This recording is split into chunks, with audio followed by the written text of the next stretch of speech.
Bonjour les enfants, j'espère que vous allez bien. Aujourd'hui, dans cette vidéo, on va voir tous ensemble une nouvelle leçon. Et pour une meilleure compréhension, concentrez-vous bien et suivez-moi.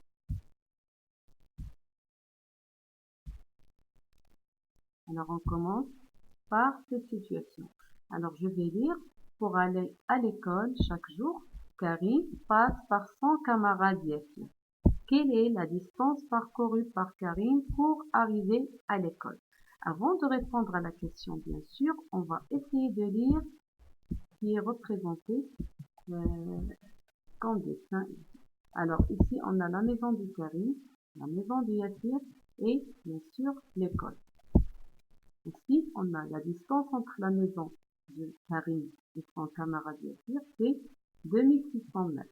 Et la distance entre la maison de Yassir et l'école, c'est 500 mètres. Alors, pour calculer la distance que Karim parcourt chaque jour pour arriver à l'école, donc on va faire bien sûr 2600, c'est la première distance, plus la deuxième. Donc, 2600 plus 500, ça va vous donner, si vous faites le calcul, ça va vous donner 3100 mètres. Alors, donc, la distance parcourue par Karim pour aller à l'école est 3100 mètres. Donc, comme vous voyez ici, 3100, c'est un nombre qui est grand.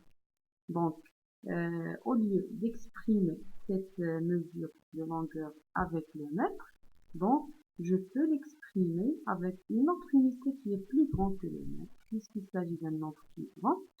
Et quand vous connaissez tout, c'est le kilomètre. Comment on va faire? Donc, alors, on a 1000 mètres égale à 1 kilomètre.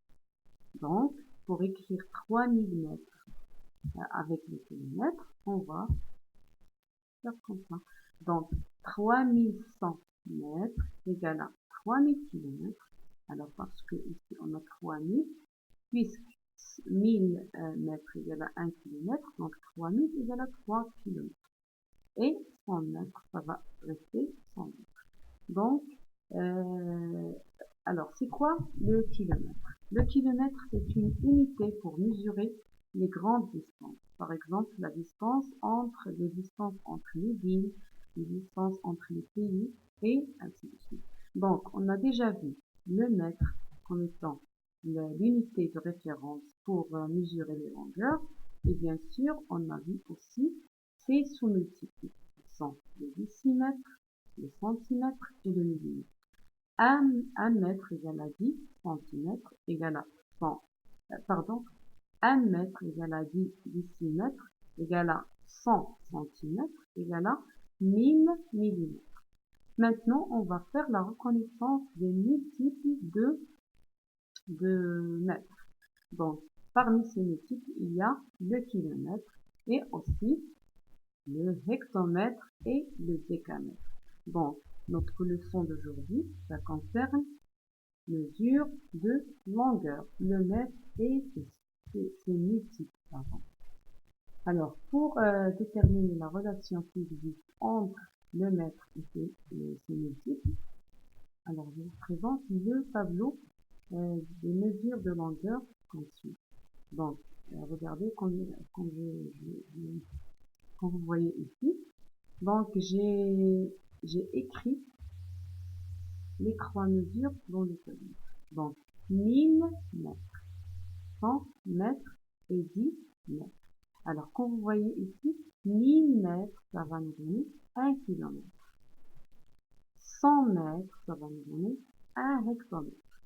10 mètres, ça va nous donner 1 décimètre. Donc, c'est ça la relation qui existe entre le mètre et ses multiples. Donc, je peux maintenant écrire comme ça. Donc, 1 kilomètre égale à 1000 mètres. 1 hectomètre égale à 100 mètres. 1 décamètre égale à 10 mètres.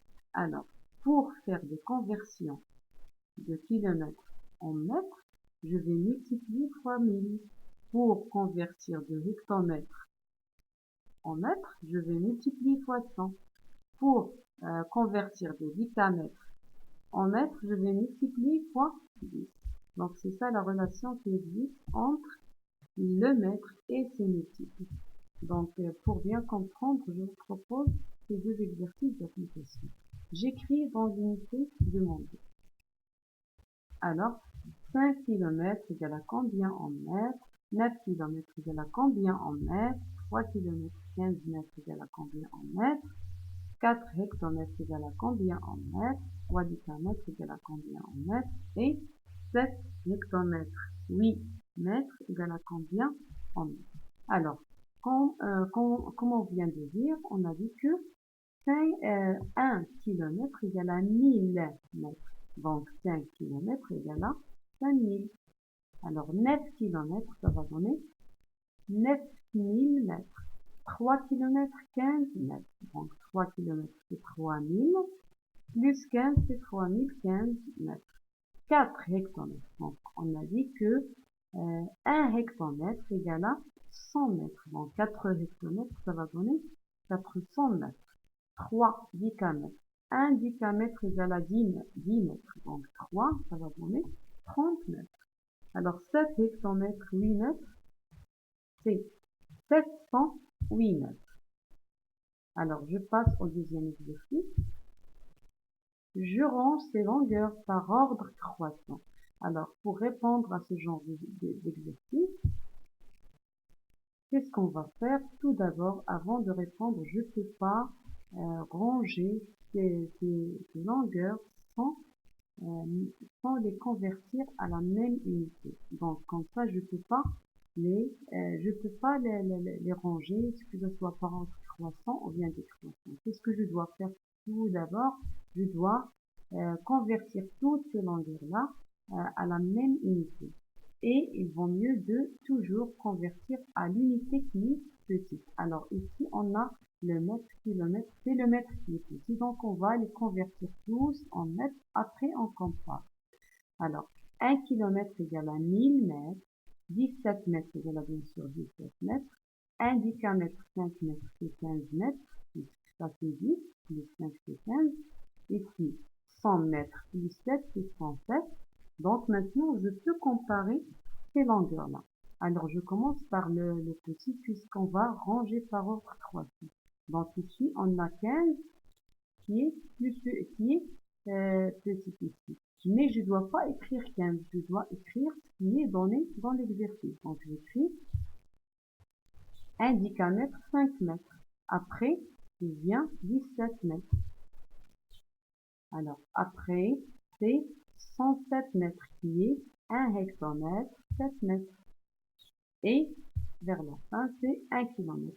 Et bien sûr, j'écris le signe plus petit puisque je suis en train de ranger par ordre croissant. Alors, j'espère que vous avez bien compris la leçon d'aujourd'hui. Je vous souhaite bon courage. À très bientôt, Inch'Allah.